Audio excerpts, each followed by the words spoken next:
Hello बच्चों, नमस्कार। क्या हाल चाल, कैसे हैं आप सब? आई होप स्वस्थ होंगे, मस्त होंगे, फिट और फाइन होंगे। आज दूसरा लेक्चर है द लिविंग वर्ड का, हम इसे कंप्लीट करेंगे। और बेटे, आज के लेक्चर में हमें एक तो नामकरण के बारे में पढ़ना है, नामकरण के बाद वर्गिकी पढ़ना है, वर्गिकी के बाद वर्गिकी संवर्ग पढ़ना है, और फिर हम लोग करेंगे क्वेश्चन प्रैक्टिस।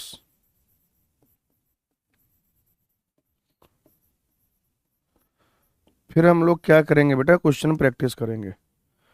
चलिए आइए शुरू करते हैं।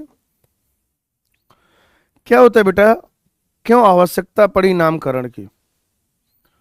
तो पूरी दुनिया में जो जीव है वो अलग अलग भाषाओं में अलग अलग नामों से जाना जा रहा था। ठीक है ना? पूरी दुनिया में जो जीव है, जैसे बैगन को इंडिया में देखो, बैगन को क्या क्या कहते हैं? बैगन कहते हैं, ब्रिंजल कहते हैं, एग प्लांट कहते हैं, मराठी में वृंतकम कहते हैं, बंगाली में बेगुन कहते हैं, और नहीं, संस्कृत में कहते हैं वृंतकम, मराठी में वांगा कहते हैं, वांगे की भाजी, मतलब बैगन की सब्जी। तो ये तो इंडिया के अंदर इतना खेल है, बाहर जाओ तो और सारे नाम। तो फिर लोगों ने सोचा कि अगर ऐसे होगा तब तो बड़ा रायता फैल जाएगा। और ऐसा थोड़ी है कि बाहर हर जगह सिर्फ इंग्लिश बोली जाती है। डच बोली जाती है, फ्रेंच बोली जाती है, स्पेनिश बोली जाती है, जर्मन बोली जाती है, इटालियन बोली जाती है, रशियन बोली जाती है। तो ये भी नहीं कि हिंदी और इंग्लिश याद कर लो तो काम चल जाए। तो जो टैक्सोनॉमिस्ट थे उन्होंने सोचा कि क्यों ना कुछ नियम बनाए जाएं, फिर उन नियमों के आधार पर नामकरण किया जाए। उन नियमों के आधार पर नामकरण किया जाए जो पूरी दुनिया में मान्य हो। जो क्या हो बेटा? जो पूरी दुनिया में मान्य हो। उसके लिए कोड बनाए गए। एक को कहा गया ICBN, international code of botanical nomenclature, और ICZN, international code of zoological nomenclature. International code of botanical nomenclature और international code of zoological nomenclature. अगर आप बात करें बाइनोमियल नॉमेनक्लेचर की या द्विपद नामकरण पद्धति की, तो बेटा इसके जो जनक है, एक तरीके से पितामह जो है वो है लीनियस साहब, महान लीनियस। और द्विपद नाम में क्या होता है ना कि जो वैज्ञानिक नाम होता है उसमें दो शब्द होते हैं। वैज्ञानिक नाम जो होता है उसमें होते हैं दो शब्द। दो शब्द होते हैं भाई, दो शब्द। जैसे इंग्लिश में जो नाम लिखा जाता है, क्योंकि हिंदी में जो नाम लिखते हैं तो आधे तो रूल ही फिर खत्म हो जाएंगे, क्योंकि हिंदी में तो कैपिटल लेटर स्मॉल लेटर होता नहीं है। तो ऐसे लिख दिया जाता है मैंगी फेरा इंडिका एल या फिर LNN, मैंगी फेरा इंडिका लीनियस। ये जो पहला कंपोनेंट है बेटा ये जेनरिक नेम है, या इसे कह सकते हैं वंश नाम। मैंगी फेरा जो है ये वंश नाम है, और ये इंडिका जो है ये जाति संकेत पद है, जाति संकेत पद। जब ये प्रिंट किए जाते हैं तो इटैलिक्स फॉन्ट में किए जाते हैं, और जब ऐसे हाथ से लिखे जाते हैं तो सेपरेटली अंडरलाइन कर दिए जाते हैं। सेपरेटली बेटा अंडरलाइन कर दिए जाते हैं। और ये लेखक का नाम लिखा गया है संक्षेप में, जिसने वो नाम दिया था। तो लेखक का नाम संक्षेप में बेटा यहां पर लिखा गया है, लेखक का नाम यहां पर संक्षेप में, और उसको अंडरलाइन भी नहीं करते। मैंगी फेरा और इंडिका को इसलिए अंडरलाइन करना पड़ता है ताकि हम इसकी लैटिन ओरिजिन को दिखा सके, लैटिन उत्पत्ति को दिखा सके। ठीक है ना? हम इनकी लैटिन ओरिजिन को दिखा सके, लैटिन उत्पत्ति को दिखा सके। साथ ही साथ आप देखेंगे कि ये जो M शुरू हो रहा है ये बड़े अक्षर से शुरू हो रहा है। इंग्लिश भाषा में जब आप देखेंगे तो ये बड़े अक्षर से शुरू हो रहा है, और जाति संकेत पद जो है वो छोटे अक्षर से शुरू हो रहा है। तो बेटा जब लिखते हैं, है ना, तो भाषा होती है लैटिन, फॉन्ट होता है इटैलिक्स। अगर हैंड रिटन है तो सेपरेटली कर देंगे अंडरलाइन। दो होते हैं शब्द, पहला वाला वंश नाम, दूसरा वाला जाति संकेत पद। उसके बाद लेखक का नाम संक्षेप में लिखते हैं, उसको अंडरलाइन भी नहीं करते, क्योंकि वो रोमन स्क्रिप्ट में लिखा जाता है। किसमें लिखा जाता है बेटा? रोमन स्क्रिप्ट में। लेखक का जो नाम है वो हम इटैलिक्स में नहीं लिखते हैं, रोमन स्क्रिप्ट में लिखते हैं, इसलिए अंडरलाइन भी नहीं करते।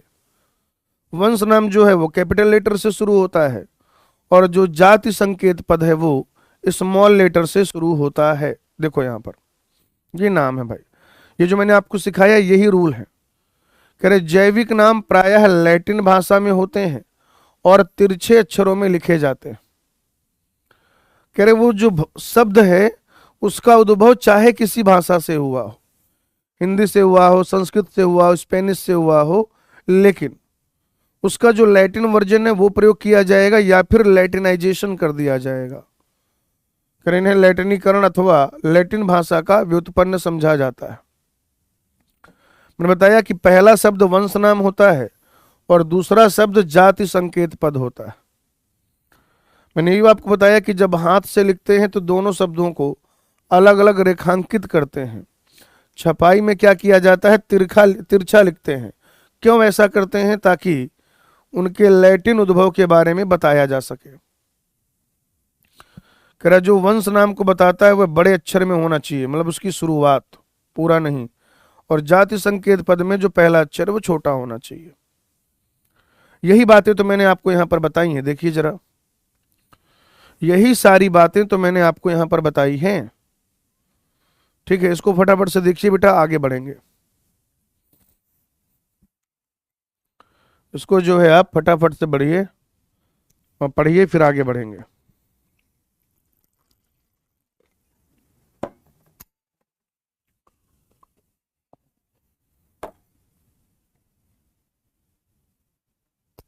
अब हमें पढ़ना है वर्ग की अर्थात टैक्सोनॉमी।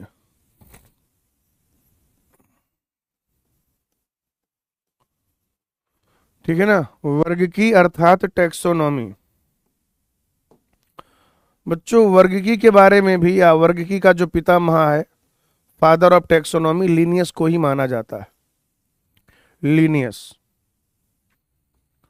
4 स्टेप का काम है, सीक्वेंस में याद रखिएगा। पहला है विशेषीकरण। विशेषीकरण। दूसरा है पहचान। तीसरा है बच्चों वर्गीकरण, वर्गीकरण। और चौथा है नामकरण। ये 4 स्टेप का काम है, सीक्वेंस यही याद रखिएगा। पहला है कैरेक्टराइजेशन। पहला क्या है? कैरेक्टराइजेशन। दूसरा है आइडेंटिफिकेशन। तीसरा है क्लासिफिकेशन। क्लासिफिकेशन। और चौथा है नोमेनक्लेचर।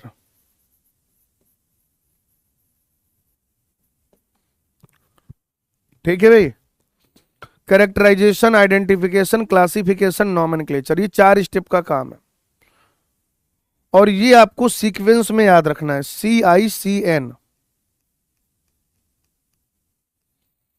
ठीक है भाई, ये क्या करना है बेटा? आपको सीक्वेंस में याद रखना है, CICN, characterisation, identification, classification, nomenclature. बच्चों वर्गीकी का मतलब होता है, जैसे अगर आप टैक्सोनॉमी की बात करें तो टैक्सोनॉमी 2 शब्दों से मिलकर बना है। एक तो है टैक्सिस और दूसरा है नोमोस। टैक्सिस का मतलब हो जाएगा अरेंजमेंट, और नोमोस का मतलब हो जाएगा रूल। तो जब भी आप क्या करते हैं, ऑर्गेनिजम्स को व्यवस्थित करने की कोशिश करते हैं, जो भी भिन्न भिन्न प्रकार के ऑर्गेनिज्म हैं, जो भी अलग अलग प्रकार के ऑर्गेनिज्म हैं, तो जब भी आप उनको व्यवस्थित करते हैं तो वो जो प्रक्रिया है वो टैक्सोनॉमी कही जाती है। अब विशेषीकरण का मतलब क्या है? कि लक्षणों का समूह निर्धारित करना, लक्षणों का समूह निर्धारित करना। अभी समझाना, मैं समझाता हूं। अभी तो मैं लिख रहा हूं ना खाली, अभी लिख लूं फिर समझाता हूं। पहचान का मतलब हो जाएगा लक्षणों के समूह के आधार पर पहचानना, लक्षणों के समूह के आधार पर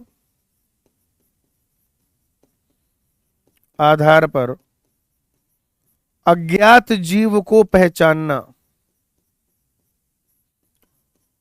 अज्ञात जीव को पहचानना।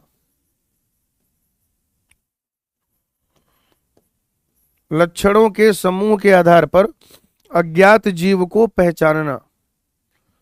फिर क्या है भाई, वर्गीकरण। आसानी से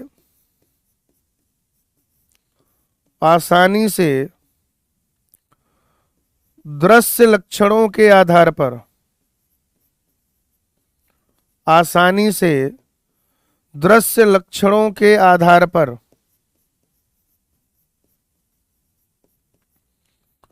आसानी से दृश्य लक्षणों के आधार पर उचित समूह में रखना।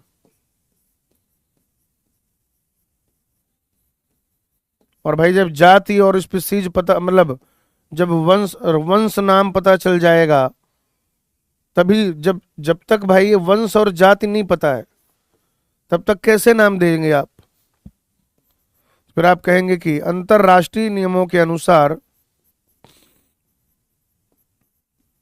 अंतरराष्ट्रीय नियमों के अनुसार, नियमों के अनुसार उचित नाम देना, उचित नाम देना। ठीक है जी। बच्चों आपको कोई अज्ञात जीव दिखा, आप कहीं जंगल में घूमने गए, जंगल में घूम रहे थे आप भाई साहब, और जब जंगल में घूम रहे थे तो आपको एक अज्ञात जीव दिखा, तो आप किसी एक ऐसे व्यक्ति को कॉल करेंगे या आप किसी एक ऐसे व्यक्ति से बातचीत करना चाहेंगे जो आपकी नजर में ठीक व्यक्ति हैं, जिसमें आपको लगे कि ये इंसान आपकी मदद कर सकता है, ये जीव को पहचानने में आपकी सहायता कर सकता है। तो आप क्या करोगे, उसको क्या बताओगे? ऐसे थोड़ी कहोगे कि भैया हम जंगल गए थे, वहां हमने एक जीव देखा, नाम बताओ। ऐसे तो नहीं कर दोगे, वो मारे लपड़ गिर जाओगे फिर तुम। ऐसी बात करोगे बेवकूफो जैसे तो लपड़ मारे गिर जाओगे, और क्या। भाई तुम्हें बताना पड़ेगा कि भैया वहां गए थे, एक जीव दिखा था, ऐसा ऐसा था, ऐसे 4 पैर थे, 2 पैर थे, ऐसे समझ रहे हो आप। गर्दन उसकी पूरी घूमती थी, पत्तियां खाता था खाली और कुछ नहीं खाता था। इस तरीके से कुछ ना कुछ तो बताओगे। या प्लांट था, उसकी पत्तियां ऐसी थी, ऐसे फूल निकल रहे थे, इतनी हाइट का होता है, कुछ ना कुछ तो बताओगे ना। तो यही तो है विशेषीकरण, यही तो है करेक्टराइजेशन, कि आपने उसमें कुछ लक्षणों के समूह निर्धारित किए, आपने उसमें कुछ लक्षणों के समूह निर्धारित किए। और जब ये लक्षणों का समूह आप किसी को बताएंगे या आप खुद लक्षणों का समूह देखेंगे कि ऐसा ऐसा ऐसा ऐसा ऐसा है, जैसे प्लांट है तो इतने स्टेमन पाए जाते हैं, ये फेलोटैक्सी है, ये ओवरिक पोजीशन है, ये इन्फ्लोरेसेंस है, ऐसा रूट है। तो ऐसा भी हो सकता है कि वैसे प्लांट और कहीं पाए जा रहे हों, वैसे प्लांट खोजे जा चुके हों, आपने उस तरीके का प्लांट पहली बार देखा हो, या मान लीजिए कि उस स्पीसीज के या उसी से ठीक मिलते जुलते और प्लांट खोजे जा चुके हैं, ये एक नई स्पीसीज हो। तो जब आप करेक्टर बताओगे, उन करेक्टर के आधार पर उसको पहचानने की कोशिश की जाएगी, देखा जाएगा कि ये कोई नया स्पीसी मिल गया है या पुरानी स्पीसी के जैसा है। पुराना है तब तो कोई दिक्कत नहीं है, नया मिला है, नया अगर कोई स्पीसी मिल गया है, नई जाति का कोई पौधा मिल गया है, तो जो करेक्टर दिखे उसके आधार पर आपने पहचाना, और फिर क्या करोगे? पुराना है तो पुराने ग्रुप में रख दोगे, और अगर वैसा कोई नहीं तो एक नया ग्रुप बनाना पड़ेगा आपको। उसके लिए आपको एक नया ग्रुप बनाना पड़ेगा, एक नया समूह बनाना पड़ेगा, और जब आप एक नया ग्रुप, एक नया समूह बनाएंगे उसमें रख देंगे, और फिर आपको पता चल जाएगा वंश, नाम और जाति। तो जब ये सब पता चल जाएगा तो जो भी इंटरनेशनल रूल हैं, जो आईसीबीएन या आईसीजेडएन में बताए गए हैं, भाई आईसीबीएन आईसीजेडएन क्या है? वो रूल्स है बेटा। प्लांट के नॉमेनक्लेचर के संबंधित जो कोड्स हैं, जो रूल्स हैं, उन्हीं रूल को क्या कह दिया गया? ICBN, international codes of botanical nomenclature, और ICZN for of zoological nomenclature. ठीक है ना? तो वो जो अंतरराष्ट्रीय नियम है, उन नियमों के आधार पर क्या कर दिया जाएगा? नामकरण कर दिया जाएगा। ये है वर्गीकी। 4 स्टेप का काम है: विशेषीकरण, पहचान, वर्गीकरण, नामकरण, CICN। यही याद रखिएगा बेटा। अलग अलग बुक में अलग अलग आपको मिल जाएगा, कुछ तो आंसर भी इसके गलत दिए गए हैं, तो फिर बाद में आप परेशान ना हुए कि सर आपने तो ऐसा पढ़ाया था सर, यहाँ पर तो ये दिया है सर। बेटा मैं क्या पढ़ाता हूँ, मैं उसके लिए जिम्मेदार हूँ। आप समझ रहे हैं? मैं क्या पढ़ाता हूँ, मैं उसके लिए जिम्मेदार हूँ। किसी और ने क्या पढ़ाया है, मैं उसकी जिम्मेदारी कैसे ले सकता हूँ? आप खुद बताइए। आप समझदार लोग हैं, आप MBBS कॉलेज को जाने वाले हैं, आज से 5-6 साल के बाद आप डॉक्टर होंगे, है ना? मरीजों को ठीक कर रहे होंगे, डिसीजन ले रहे होंगे लाइफ के। तो आप खुद बताइए ना, किसी और का पढ़ाया हुआ उसकी जिम्मेदारी मैं कैसे ले सकता हूँ? तो मैं सिर्फ उसके लिए रिस्पॉन्सिबल हूँ, मैं सिर्फ उस बात के लिए उत्तरदायी हूँ जो मैं लिखा रहा हूँ, जो मैं पढ़ा रहा हूँ। ठीक है? चलो सुनो। वर्गीकी के बाद अगली चीज है वर्गीकरण पद्धति। इंग्लिश में कहते हैं सिस्टमैटिक्स। वर्गीकरण पद्धति अर्थात सिस्टमैटिक्स। कह रहा है कि जो ये वर्गीकरण सिस्टमैटिक शब्द है, ये एक लैटिन भाषा का शब्द है। लैटिन भाषा का शब्द है बेटा सिस्टेमा। लैटिन भाषा का शब्द है सिस्टेमा, और सिस्टेमा का मतलब है जीवों की नियमित व्यवस्था। सिस्टमैटिक्स लैटिन भाषा का शब्द है सिस्टेमा, और सिस्टेमा का मतलब है जीवों की नियमित व्यवस्था। वही अरेंजमेंट वाली बात है। आपको क्या करना है? जीवों की एक नियमित व्यवस्था करनी है, उनका एक सिस्टमैटिक अरेंजमेंट करना। आपको क्या करना है बेटा? जीवों का एक सिस्टमैटिक अरेंजमेंट करना है। सिस्टमैटिक अरेंजमेंट, ठीक है भाई, सिस्टमैटिक अरेंजमेंट करना है भाई। और इसी वजह से लिनियस साहब ने, ठीक है ना, इससे प्रभावित हुए शब्द से, और उन्होंने अपने पब्लिकेशन का जो टाइटल है, जो शीर्षक है, वो सिस्टेमा नेचर रखा था। सिस्टेमा नेचुरे पढ़ते ना, सिस्टेमा नेचर या सिस्टेमा नेचुरे। लिनियस साहब ने अपने पब्लिकेशन का शीर्षक लिखा, टाइटल लिखा। कह रहे सिस्टमैटिक में भी अगर आप देखें, सुनिए जरा ध्यान से, कह रहे वर्गीकरण पद्धति में पहचान, नामकरण पद्धति तथा वर्गीकरण को शामिल करके इसके क्षेत्र को बढ़ा दिया गया। कह रहे वर्गीकरण पद्धति में जीवों के विकासीय संबंधों का भी ध्यान रखा गया है। वर्गीकरण पद्धति में क्या कह रहा है आपसे?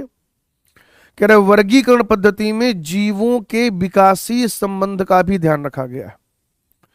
विकासीय संबंध का क्या मतलब है? कि कौन सी जाति या किस जीव का विकास कैसे हुआ है। भाई पहले तो सबसे पहले प्रोकैरियोट आए, उनमें कुछ मॉडिफिकेशन हुए, जैसे जो न्यूक्लियर मेम्ब्रेन थी वो आई, तो फिर यूकैरियोट बने। यूकैरियोट में भी प्रोटिस्ट बने पहले, फिर अलग अलग टाइप के प्रोटिस्ट से कुछ प्लांट में डेवलप हुए, कुछ फंजाई में, कुछ एनिमल में। तो किस जाति का विकास कैसे हुआ है, किस स्पीसीज का विकास कैसे हुआ है, किस जाति का विकास कैसे हुआ है, किस स्पीसीज का विकास कैसे हुआ, ये विकासीय संबंध है। और जब आप वर्गीकी में विकासीय संबंधों का सहारा ले लेते हो, वर्गीकी के कार्य में अरेंजमेंट के लिए, जब आप विकासीय काम वही करना है, वर्गीकी में भी वही काम करना है, सिस्टमैटिक्स में भी वही काम करना है। क्या लिखा है यहां पर, अरेंजमेंट, और यहां पे क्या लिखा है, जीवों की नियमित व्यवस्था। बेटा काम दोनों में आपको वही करना है। बस एक बात तय है, कन्फर्म है कि वर्गीकरण पद्धति अर्थात सिस्टमैटिक्स में आपको क्या करना होता है, आपको बेटा विकासीय संबंध जो है ध्यान में रखने होते हैं। देखिए इसको फटाफट से, फिर आगे बढ़ेंगे। जल्दी से देखो बच्चों,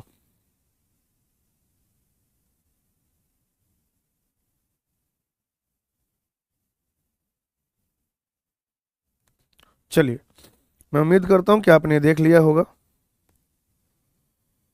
आगे हमें पढ़ना है वर्ग की संवर्ग, वर्ग की संवर्ग, टेक्सोनोमिक कैटेगरी।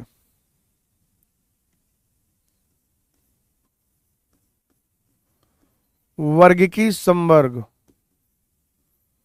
यानी कि टैक्सोनॉमिक कैटेगरी। वर्ग की संवर्ग अर्थात टैक्सोनॉमिक कैटेगरी का क्या साइन। आप भी जानते हैं कि जो वर्गीकी का कार्य है, भाई कोई जीव है, उसको आप क्या करोगे, उसकी एक जाति देखोगे, वंश देखोगे, फैमिली देखोगे, इतने सारे स्टेप हैं। फिर आप देखोगे कि जो वर्गीकी का कार्य है, वर्गीकी का कार्य वो एक पदीय प्रक्रिया नहीं है, एक पदीय प्रक्रिया नहीं है, एक पदीय प्रक्रिया नहीं है, बल्कि वो क्या है, बहुत सारे पदों की प्रक्रिया है, बहुत सारे स्तरों की प्रक्रिया है।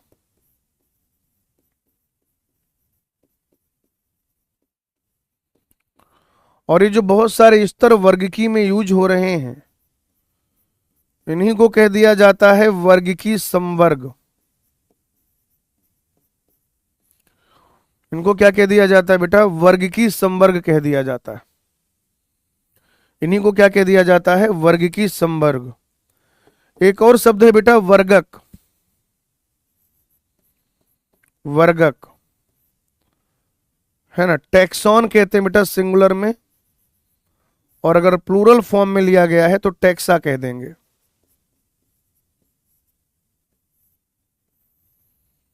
एक है क्या, वर्गीकी संवर्ग, और दूसरा क्या है, वर्गक। वर्गक है बेटा, वर्गक। वर्गक जो है, ध्यान से सुनेंगे आप,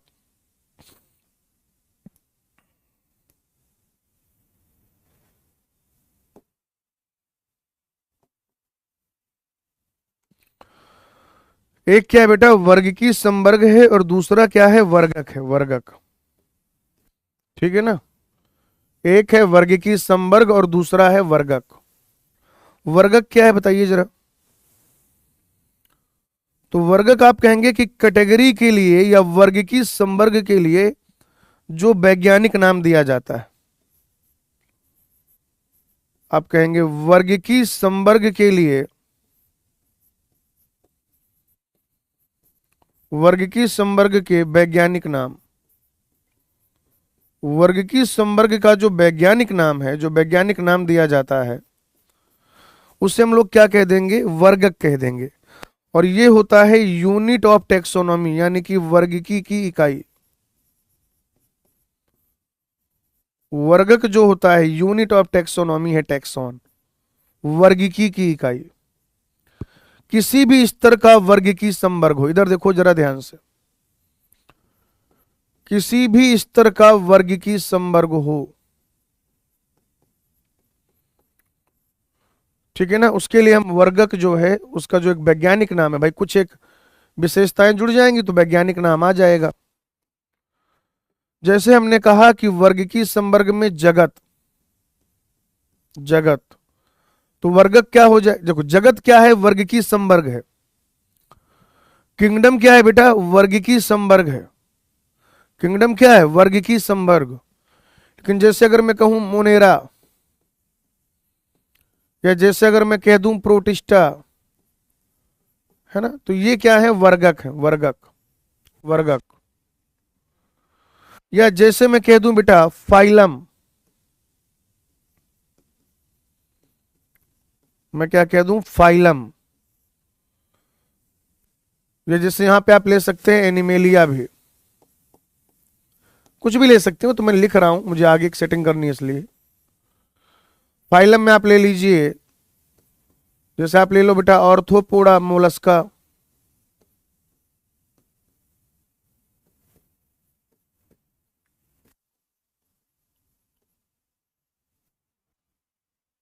ठीक है भाई। अब आप ले सकते हैं वर्ग, देखो वर्ग जो है वो क्लास को कहते हैं, और वर्गक जो है टेक्सॉन को कहते हैं, ये भी याद रखिएगा, ठीक है ना।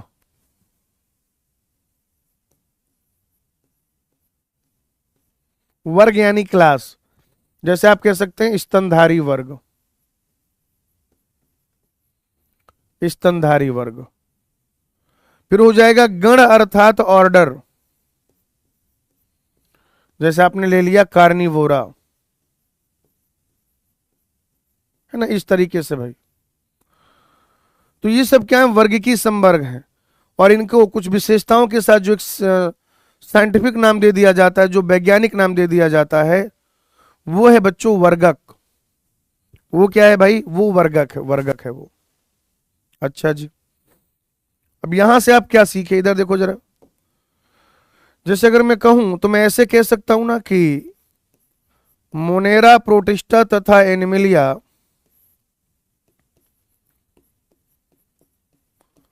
मोनेरा प्रोटिस्टा तथा एनिमेलिया मोनेरा प्रोटिस्टा तथा एनिमेलिया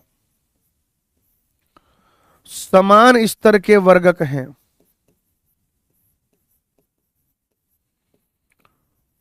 समान स्तर के वर्गक हैं, ठीक है भाई। देखो ना आप ध्यान से, समान स्तर के वर्गक हैं बेटा, समान स्तर के। क्यों, इनका स्तर क्या है, जगत, किंगडम। लेकिन वहीं पर मैं दूसरी बात क्या लिख सकता हूं कि एनिमेलिया, भाई एनिमेलिया क्या है, जगत है। ऑर्थोपोडा या कोर्डेटा, कुछ भी ले सकते थे यहां पे, स्तनधारी तथा कार्निवोरा, स्तनधारी तथा कार्निवोरा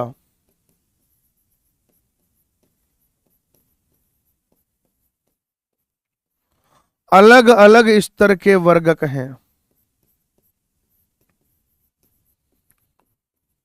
अलग अलग स्तर के वर्गक हैं।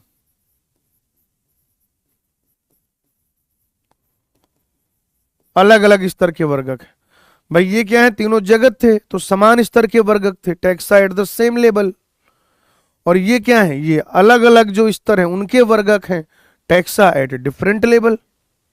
बोलो भाई, क्या हो जाएगा, taxa at different level. Simple सी बात है भाई, taxa at different level, right. तो वर्गीकी में क्या है, बहुत सारे पद होते हैं, रैंक, स्टेप, यूनिट, लेवल। और कोई भी रैंक, स्टेप, यूनिट, लेवल हो वो एक टैक्सॉन को प्रदर्शित करती है।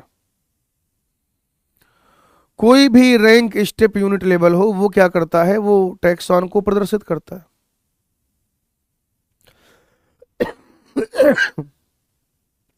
जैसे किंगडम है, किंगडम सबसे बड़ा वर्ग की संवर्ग है। जगत, जगत जो है बेटा वो सबसे बड़ा वर्ग की संवर्ग है। जगत जो है वो सबसे बड़ा वर्ग की संवर्ग है, सबसे बड़ा, ठीक है भाई। ये चीज आप याद रखिएगा। अब अगर आप वर्ग की संवर्ग में आगे देखें यहां पे आइए जरा।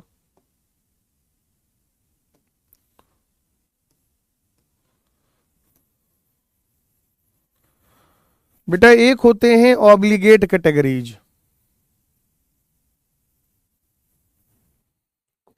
एक होते हैं मुख्य वर्ग की संवर्ग। क्या होते हैं बेटा? मुख्य वर्ग की संवर्ग।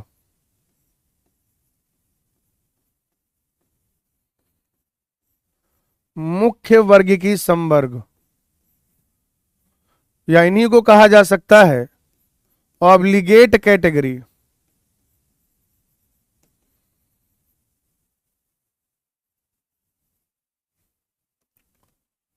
Obligate category. बेटा ये वर्गीकी में हमेशा प्रयोग में आएंगे, बात नंबर एक। एक तो ये कि ये वर्गीकी में हमेशा प्रयोग होते हैं, ठीक है ना, वर्गीकी में हमेशा प्रयोग होते हैं।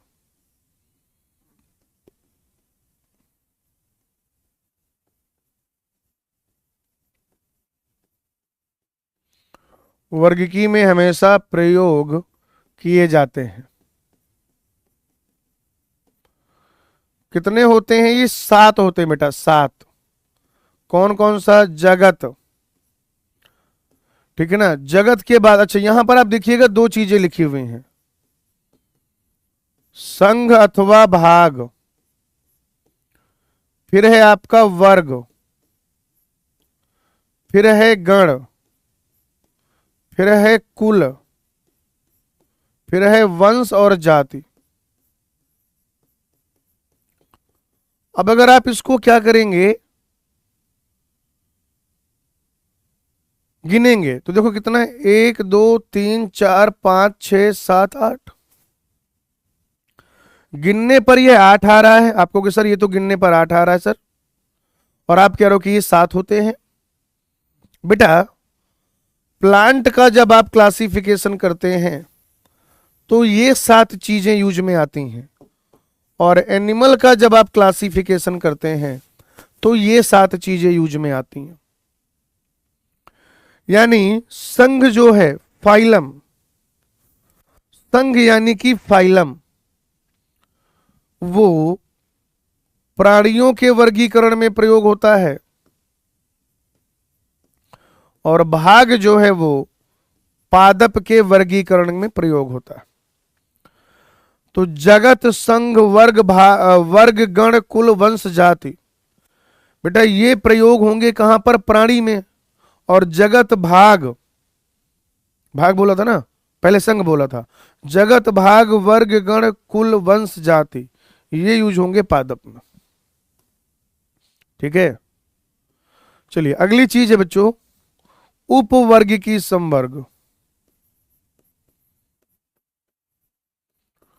उपवर्ग की संवर्ग, आप कहेंगे कि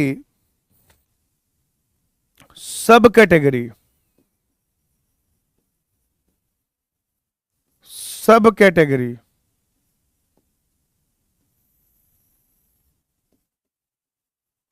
सब कैटेगरी, सब कैटेगरी, ठीक है ना, सब कैटेगरी। बच्चों ये जो सब कैटेगरी है ये हमेशा यूज में नहीं होती। आप कहेंगे कि आवश्यकता अनुसार,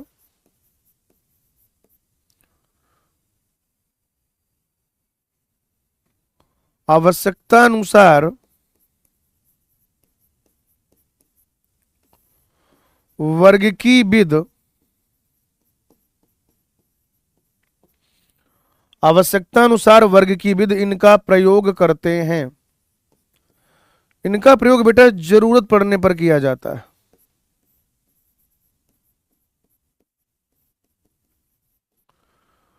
ठीक है भाई, उदाहरण के तौर पर आप लिख सकते हैं जैसे कि उपसंघ, ठीक है ना, या उपकुल इत्यादि, सब फाइलम, सब किंगडम, सब फैमिली इत्यादि। तो यहीं पर एक चीज और पढ़ेंगे, वर्गीकी पदानुक्रम।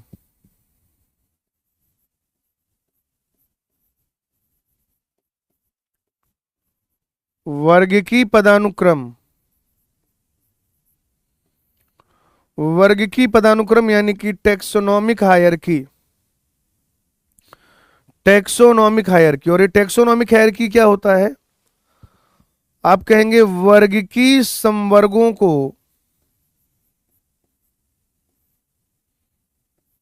वर्गीकी संवर्गों को आरोही, आरोही का मतलब बढ़ता हुआ,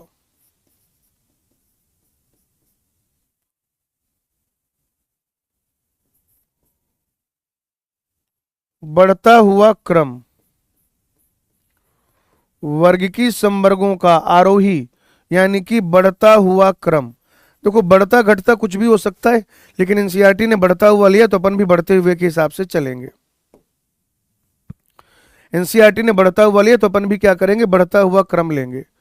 तो ये जो अलग अलग वर्ग की संवर्ग हैं, इनका ये जो बढ़ता हुआ क्रम आपने बनाया है, ये जो व्यवस्था आपने बनाई है बेटा, इसी को अपन लोग क्या बोल देते हैं, इसी को हम लोग बोल देते हैं वर्ग की पदानुक्रम। जाति, वंश, फैमिली, ऑर्डर, क्लास, फाइलम या डिवीजन और किंगडम। किंगडम जो होता है it is more general less specific, more general less specific, more general less specific.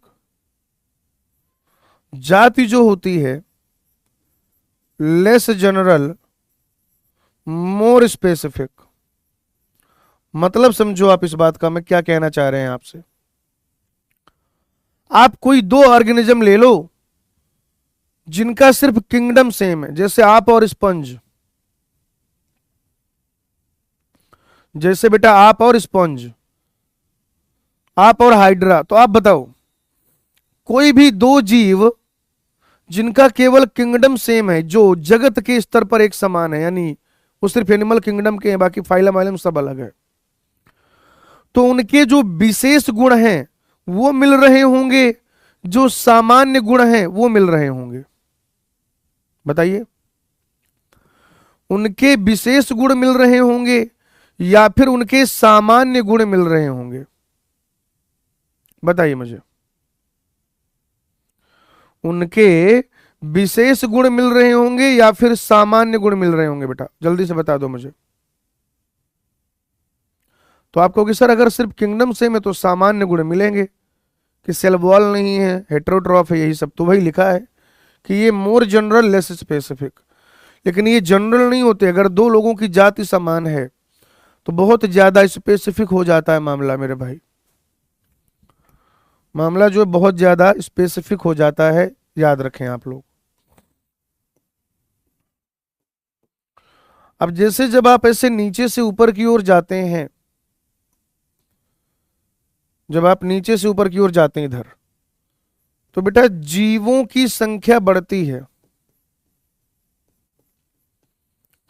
जीवों की संख्या क्या होती है बेटा, बढ़ती है, लेकिन समानता घटती है, समानता घटती है। आप ऐसे समझो, आप और मैं, हम दोनों होमोसेपियंस, हमारी जाति समान है, तो हमारे बीच में सबसे ज्यादा सिमिलरिटी है। लेकिन मान लो आप और मंकी, थोड़ा और कम सिमिलरिटी। बताइए, मान लीजिए आप और बर्ड, और कम सिमिलरिटी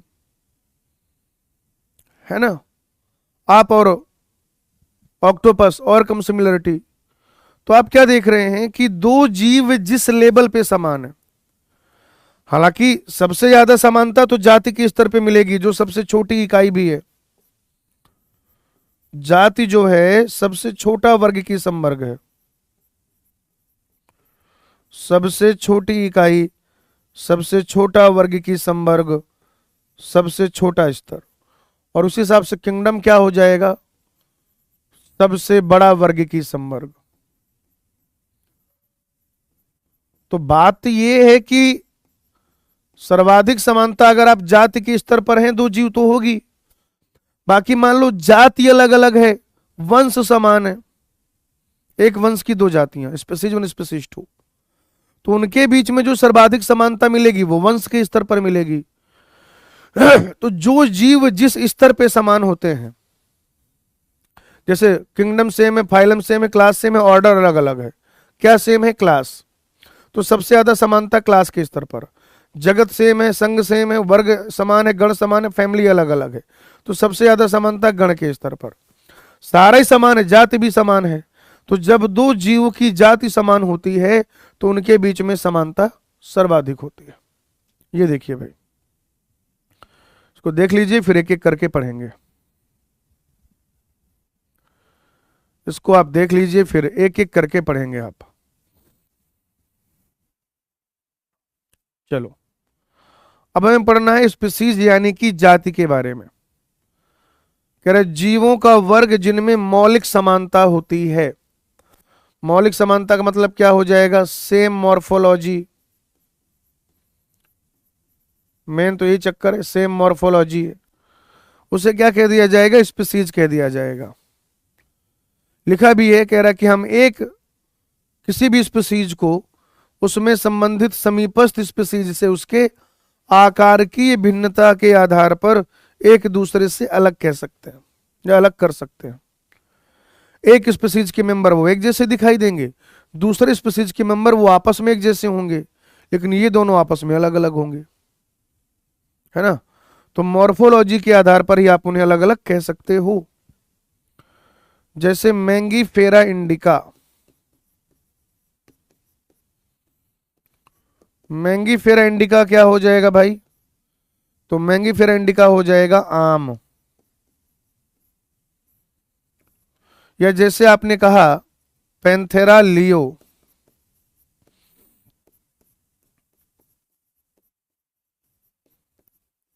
क्या हो जाएगा भाई? लॉयन यानी कि चीता, लॉयन यानी कि चीता। नहीं, लॉयन मतलब तो शेर होता है ना, टाइगर मतलब चीता होता है, तो क्या हो जाएगा? शेर, ऐसा। या जैसे आपने कह दिया होमोसेपियंस, तो ये मनुष्य की बात हो गई, होमोसेपियंस, तो ये किसकी बात हो गई? मनुष्य की। जैसे आपने कह दिया सोलेनम ट्यूबरोसम, सोलेनम ट्यूबरोसम, तो ये भाई जी आलू हो गया। तो ये सब क्या कर रहे हैं? एक एक जाति के बारे में बता रहे हैं। ये सबके सब क्या कर रहे हैं? किसी ना किसी एक जाति के बारे में बता रहे हैं बेटा, ठीक है ना। किसी ना किसी एक जाति के बारे में बता रहे हैं। अगला है वंश यानी कि जीनस। वंश अर्थात जीनस क्या हो जाएगा? तो आप कहेंगे सर ये हो जाएगा संबंधित जातियों का समूह, संबंधित जातियों का समूह, संबंधित जातियों का समूह। अब वंश जो होते हैं ना, वंश दो तरीके के होते हैं बेटा। एक को कहा जाता है मोनोटिपिक जेनरा,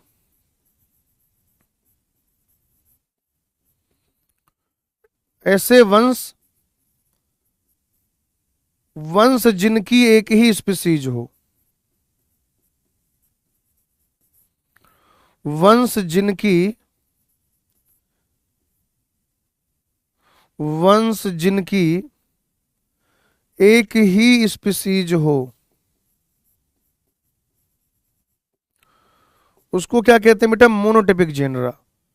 दूसरे होते हैं पॉलीटिपिक जेनरा। पॉलीटिपिक जेनरा का मतलब क्या हो जाएगा? एक से अधिक स्पीसीज होएगी इनकी। इनकी क्या होगी बेटा? एक से अधिक स्पीसीज होगी। जैसे अगर आप देखो होमोसेपियंस, एक जेनरा है होमोसेपियंस, एक ही स्पीसीज है मेरे भाई, मनुष्य हो गए। लेकिन जैसे अगर आप बात करना चाहो तो आप कह सकते हो सोलेनम ट्यूबरोसम।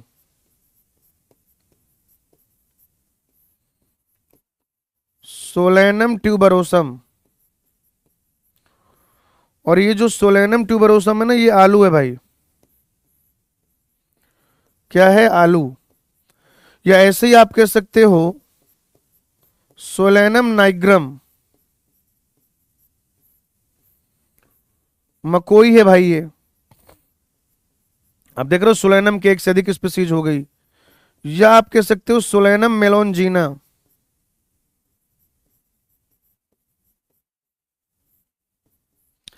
ये बैगन है भाई, बैगन। तो आप देख पा रहे हो कि अलग अलग स्पीसीज हैं इनके एक ही जेनरा के। या जैसे आप कहते हो पेंथेरा लियो। पेंथेरा लियो। तो ये बेटा शेर होता है, शेर। शेर होता है भाई। या जैसे आपने कहा पेंथेरा टाइग्रिस या पेंथेरा टिग्रिस, ये क्या हो जाएगा? चीता। या बेटा पेंथेरा पैरडस, वो क्या हो जाएगा? तेंदुआ। तो पेंथेरा जो जीनस है आप उसके अलग अलग स्पीसीज देख रहे हो भाई। पेंथेरा जो जीनस है आप उसके अलग अलग स्पीसीज देख रहे हो। पेंथेरा जीनस के आप अलग अलग स्पीसीज देख रहे हो। तो बच्चों ये बात हो गई स्पीसीज यानी कि जाति की, और वंश अर्थात जीनस की। आगे बेटा कुल यानी कि फैमिली। कुल यानी कि फैमिली बेटा, ठीक है ना। कह रहे पहली बात तो जब आप इनका वर्गीकरण करते हो तो आप कायिक गुण भी लेते हो और जनन गुण भी लेते हो। कायिक गुण का मतलब होता है कि छाल के गुण, पत्ती के गुण, जड़ के गुण और तना के गुण। तना से संबंधित कैरेक्टर आप ले लो, जड़ से संबंधित कैरेक्टर आप ले लो, छाल और पत्ती से संबंधित कैरेक्टर आप ले लो। तो ये सब कायिक गुण हैं। लेकिन पुष्प से संबंधित जो गुण है वो क्या है? जनन गुण है। अब इसमें क्या होता है बेटा, आप देखिए एक फैमिली के, जैसे आप कहें फैमिली सोलेनेसी है ना, सोलेनेसी कुल। सोलेनेसी कुल के क्या हो सकता है? मतलब ये क्या है? ये है संबंधित वंशों का समूह। संबंधित वंशों का समूह होता है फैमिली। अब जैसे अगर आप सोलेनेसी कुल की बात करें तो इसमें आ जाएगा वंश सोलेनम, इसमें आ जाएगा वंश धतूरा, इसमें आ जाएगा वंश पिट्यूनिया। तो आप देख रहे हैं बेटा कि यहां पर अलग अलग वंश हैं एक ही फैमिली के। या जैसे एक फैमिली होती है फेलेडी। तो बच्चों अगर आप फेलेडी फैमिली की बात करें, फेलेडी कुल, तो उसमें एक तो आ जाएगा फेलिस वंश। कौन सा वंश आ जाएगा बेटा? वंश फेलिस, जिसमें बिल्ली वगैरह आ जाएंगी, बिल्ली। और दूसरा है इसी फैमिली में वंश पेंथेरा। इस पेंथेरा में बागड़ बिल्ले आते हैं, यानी कि शेर, चीता, ये सब पेंथेरा वंश में आते हैं। बागड़ बिल्ले मतलब बिग कैट्स बोला जाता है इनको। पेंथेरा वंश में बिग कैट्स आते हैं, बिग कैट्स। और जो कैनेडी कुल है उसमें कुत्ते आते हैं। ऐसे एक फैमिली है कैनेडी, उसमें कुत्ते आ जाते हैं बेटा, ठीक है। तो ये उस कुल के वंश हो गए, इस कुल के वंश हो गए। और कैनेडी कुल में क्या आते हैं? कुत्ते आ जाते हैं बेटा, कुत्रिया, ठीक है। फैमिली के बाद अपन देखेंगे ऑर्डर। ऑर्डर देखेंगे। कह रहा है जो गण है और अन्य उच्चतर वर्ग की संवर्ग की पहचान जो है वो लक्षणों के समूहन के आधार पर करते हैं। मतलब 1 2 3 4 5 कैरेक्टर नहीं, बहुत सारे लक्षणों का समूहन एग्रीगेट्स ऑफ कैरेक्टर, बहुत सारे, क्योंकि बड़ा फाइलम है ना, सॉरी बड़ा ग्रुप है ना, तो फिर आपको ना बहुत सारे डिफरेंसेस देखने होते हैं। तो लक्षणों के समूहन के आधार पर किया जाता है। जैसे दो फैमिली है, एक का नाम है कॉन्वोल्वेलेसी, एक का नाम है सोलेनेसी। इनको एक ऑर्डर में रखा गया है पॉलिमोनियल्स। किस आधार पर? पुष्पी गुणों के आधार पर, पुष्पी लक्षणों के आधार पर। ठीक है भाई। तो जो गण पॉलीमोनियल्स है, पॉलीमोनियल्स में दो फैमिली हैं भाई। इस ऑर्डर पॉलीमोनियल्स में दो फैमिली हैं, कॉन्वोल्वेलेसी, सोलेनेसी।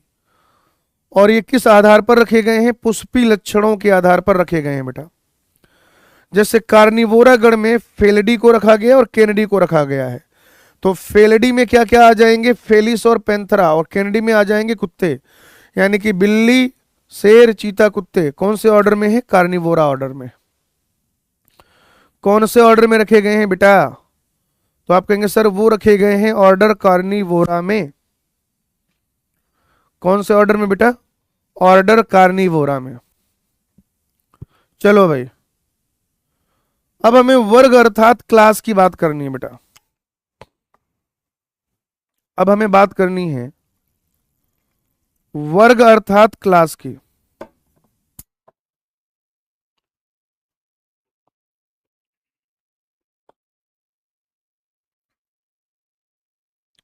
कह रहे वर्ग जो होता है इसमें क्या आते हैं? संबंधित गण आते हैं, संबंधित गण। ठीक है ना। जैसे अगर अब आप बात करें क्लास मैमेलिया की, क्लास मैमेलिया, तो क्लास मैमेलिया में क्या क्या आ रहा है बताओ जरा। एक तो आ रहा है प्राइमेटा, और दूसरा आ रहा है कार्निवोरा, कार्निवोरा। ठीक है ना। मैमेलिया में दो क्या आ रहे हैं? गण आ रहे हैं, प्राइमेटा और कार्निवोरा। प्राइमेटा में आ जाएगा बंदर, गोरिल्ला और गिब्बॉन। बंदर आ जाएगा, गोरिल्ला आ जाएगा, गिब्बॉन आ जाएगा। कार्निवोरा में क्या क्या आ जाएगा बताओ? शेर, चीता, ये आ जाएंगे। और क्या आ जाएगा बेटा? तो इसी में आ जाएगा भाई बिल्ली, और इसी में आ जाएंगे कुत्ता। और ये किस में रखे गए हैं दोस्तों? तो ये रखे गए हैं क्लास मैमेलिया में, मैमल वर्ग में, मैमल वर्ग।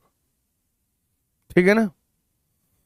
अब जो संबंधित क्या है? क्लास है, उसमें क्या रखा जाएगा? जैसे अगर आप बात करें फाइलम किसकी? कॉर्डेटा की। किसकी बात करें भाई? Phylum Chordata, phylum Chordata.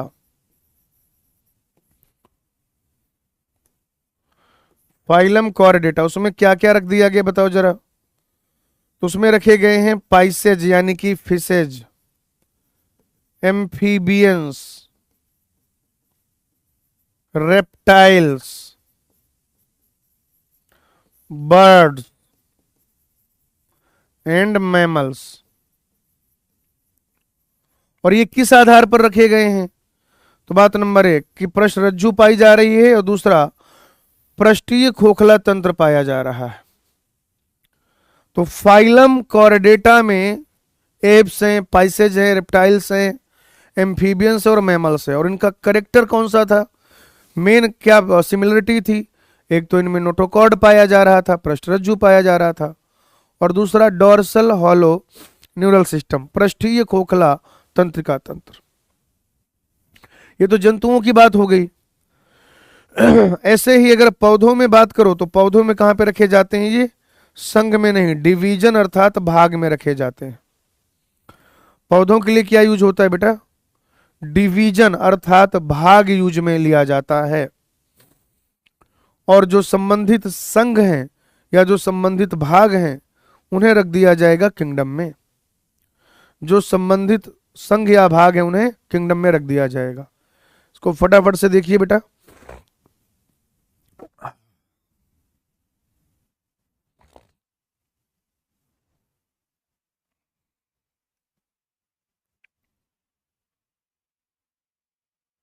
चलो बेटा, एनसीईआरटी ने एक टेबल पढ़ाई है आपको, उस टेबल से सवाल आता जरूर है। लिख लो इसमें नीट 25। इसके बिना तो पेपर नहीं बनता ना भाई, इसके बिना तो पेपर ही नहीं बनता। चाहे मैचिंग टाइप का दे दें, चाहे ऑब्जेक्टिव दे दें, है ना, या टेबल के कुछ एक चीजों को देखे मैं क्या करें, फिल इन द ब्लैंक करा लें। लेकिन आप देखिएगा कि सबसे ज्यादा सवाल जो पूछे गए हैं इस चैप्टर में यहीं से पूछे गए हैं। पहले वर्ग की सहायता साधन से भी पूछ लिया करते थे, लेकिन वर्ग की सहायता साधन अब आपके सिलेबस में नहीं है। अगर किसी बच्चे के पास पुरानी एनसीईआरटी है तो उसे मिल जाएगा।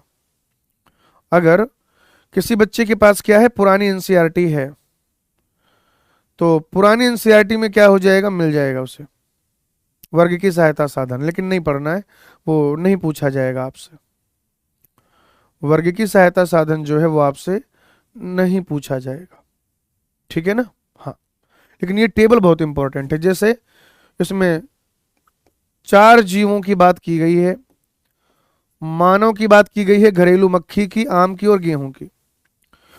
मानव का जो जैविक नाम है वो होता है होमोसेपियंस, घरेलू मक्खी का मस्का डोमेस्टिका, आम का मैंजीफेरा इंडिका और गेहूं का ट्रिटिकम एस्टिवम। मानव का होमोसेपियंस, घरेलू मक्खी का मस्का डोमेस्टिका, आम का मैंजीफेरा इंडिका और गेहूं का ट्रिटिकम एस्टिवम, ठीक है। मानव होमोसेपियंस, इनका वंश होता है होमो, फैमिली होती है होमिनिडी, गण होता है प्राइमेटा, ऑर्डर होता है वर्ग होता है मेमेलिया और संघ होता है कॉर्डेटा। संघ क्या हो जाएगा बेटा, कॉर्डेटा हो जाएगा, कॉर्डेटा।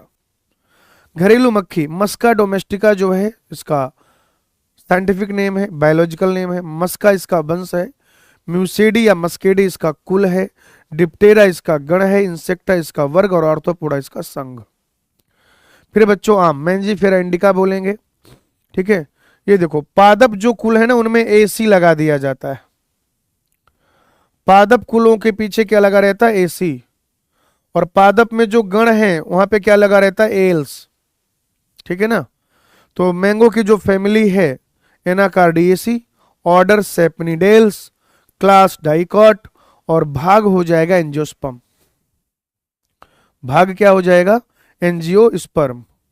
सिमिलरली जो गेहूं है ट्रिटिकम एस्टिवम, वंश ट्रिटिकम, फैमिली पोएसी, ठीक है, ऑर्डर पोएल्स, क्लास मोनोकॉटिलिडन और भाग हो जाएगा एंजियोस्पर्म, ठीक है ना। इसमें से किसी भी एक जीव के बारे में आपसे पूछ सकता है या इनमें से इनकी मैचिंग करा के आपसे पूछ सकता है, ठीक है। चलो भाई कुछ सवाल करेंगे। कह रहे आम का कैरोलस लीनियस द्वारा सर्वप्रथम व्यक्त किया गया सही लिखित वैज्ञानिक नाम का चयन कीजिए, ठीक है ना। सही लिखित वैज्ञानिक नाम का चयन कीजिए, करो भाई।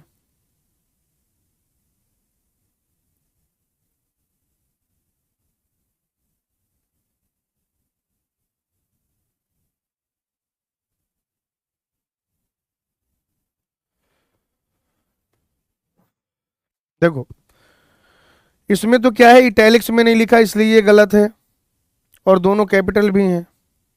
इसमें लिखा तो इटैलिक्स में है लेकिन दोनों कैपिटल है इसलिए गलत है। इसमें ये कार और लिन लिया हुआ इसलिए गलत है। तो मैंगी फेरा एम कैपिटल से शुरू हो रहा है, इंडिका आई स्मॉल से शुरू हो रहा है।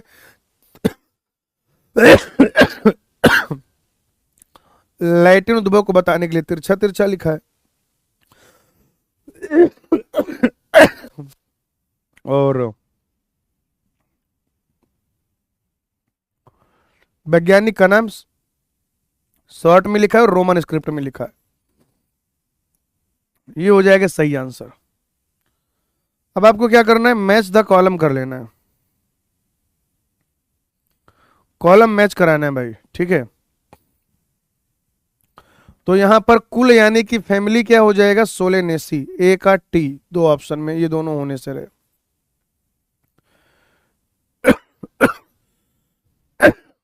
जगत हो जाएगा प्लांटी, बी का हो जाएगा बेटा एस।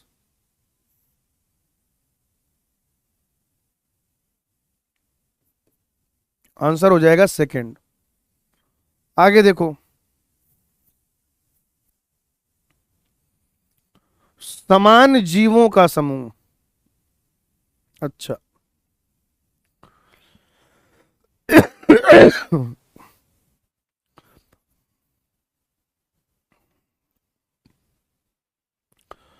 बेटा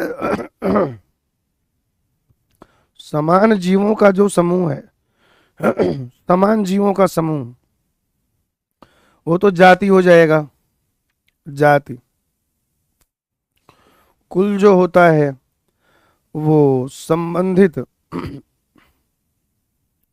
संबंधित जो है वंशों का समूह हो जाएगा। वर्ग में संबंधित गण शामिल होते हैं। डिवीजन जो है जगत के नीचे और वर्ग के ऊपर होता है। ए का पी एक ही ऑप्शन में है, बी का आर, सी का एस और डी का Q. This will be the answer. चलो यहां क्या है, कह रहा आईसीबीएन से क्या तात्पर्य है, बताओ भाई।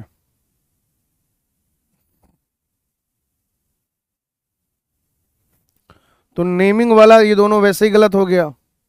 बाइनोमियल नहीं, botanical nomenclature. ICBN international code of botanical nomenclature. फिर कह रहे मैंजीफेरा इंडिका में इंडिका क्या इंगित करता है, तो बेटा ये एक तरीके से आप कह सकते हैं कि जाति का नाम और जाति संकेत पद। अच्छा ये सवाल जरा सोचो, क्या तुम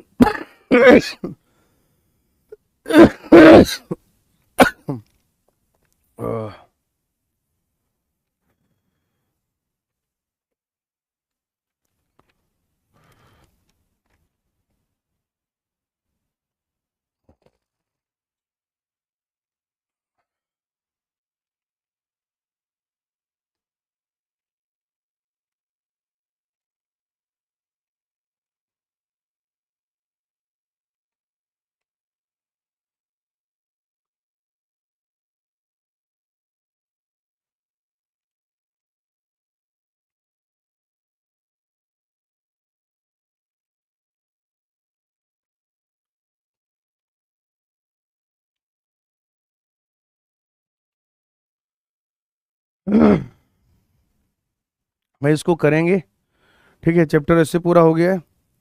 मेरी हालत बहुत ज़्यादा खराब हो रही है, तो इसका तो आंसर बता ही दिया था। चलो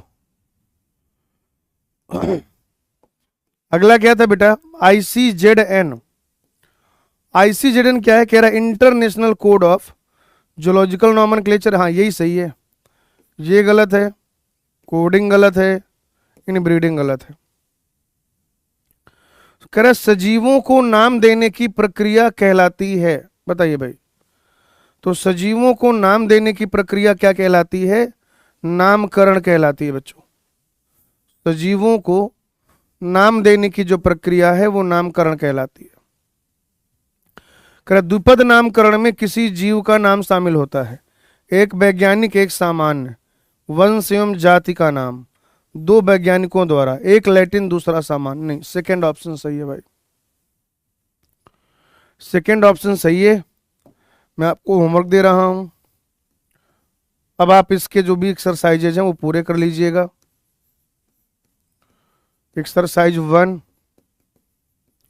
एक्सरसाइज 2, एक्सरसाइज 3 एंड एक्सरसाइज 4, ये आपको बेटा पूरा करना है। कल संडे है, अपनी क्लास होगी नेक्स्ट वीक थर्सडे में। तब तक धीरे धीरे करके आप ये सारे सवाल लगा लेना। बाकी हंसते रहिए, मुस्कुराते रहिए, पढ़ते रहिए, लिखते रहिए, लेक्चर रिवाइज करते रहिए, डीपीपी सॉल्व करते रहिए, एनसीईआरटी रीडिंग करते रहिए। आपका ध्यान अपने लक्ष्य पर बनाए रखिए और हमेशा ध्यान रखिए, जब तक फोड़ेंगे नहीं तब तक छोड़ेंगे नहीं। आज की कथा यहीं तक, आगे I will take it on next class. Thank you, धन्यवाद।